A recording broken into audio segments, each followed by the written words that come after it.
लोगों का मानना था कि नरक में वही लोग भेजे जाते हैं जिन्होंने जीवन में पाप किए हों। लेकिन उस दिन कुछ ऐसा हुआ जिसने वहां मौजूद सभी आत्माओं को हैरान कर दिया। जब नरक के अधिकारी ने एक आदमी के माथे को स्कैन किया तो कंप्यूटर पर परिणाम आया, स्वर्ग योग्य। अधिकारी चौंक गया। उसने पूछा, तुम यहां कैसे पहुंच गए? आदमी ने मासूमियत से जवाब दिया, मुझे नहीं पता। मैंने देखा कि सब लोग इसी रास्ते जा रहे हैं तो मैं भी उनके पीछे पीछे आ गया।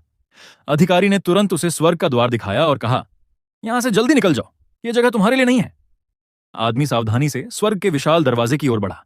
सभी आत्माएं उत्सुकता से उसे देख रही थीं। जैसे ही उसने दरवाजा खोला और अंदर चला गया, बाकी लोगों को उम्मीद की एक किरण दिखाई दी।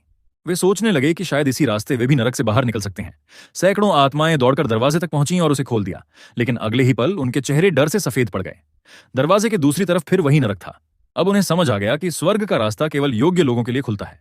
कुछ समय बाद एक 70 वर्षीय बुजुर्ग महिला की बारी आई। स्कैन करने पर फिर वही परिणाम आया, स्वर्ग योग्य। उसे एक विशेष कक्ष में ले जाया गया जहां पहले से कई ऐसी आत्माएं मौजूद थीं जिनका फैसला अभी होना बाकी था। वहां एक रहस्यमयी तराजू रखा था। नियम बेहद सख्त था। यदि किसी आत्मा का भार 49.9 किलोग्राम से अधिक हुआ तो उसे नरक भेज दिया जाता, और यदि वह सीमा के अंदर रही तो स्वर्ग का द्वार खुल जाता। एक एक करके लोगों की जांच हुई।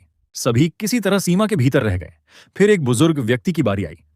तराजू की सुई धीरे धीरे आगे बढ़ी और ठीक 50 किलोग्राम पर जाकर रुक गई। कमरे में सन्नाटा छा गया। इसका मतलब था कि वह स्वर्ग से केवल 1 ग्राम दूर था। उसकी आंखों में आंसू आ गए। उसने अपने जीवन की सारी अच्छाइयों और त्याग को याद किया। तभी एक अद्भुत घटना हुई। उसका भार 1 ग्राम कम हो गया। सुई वापस 49.9 पर आ गई और उसी क्षण स्वर्ग का द्वार उसके लिए खुल गया। कुछ ही पलों बाद वह चमकती रोशनी में खो गया, जबकि बाकी आत्माएं अपनी किस्मत का इंतजार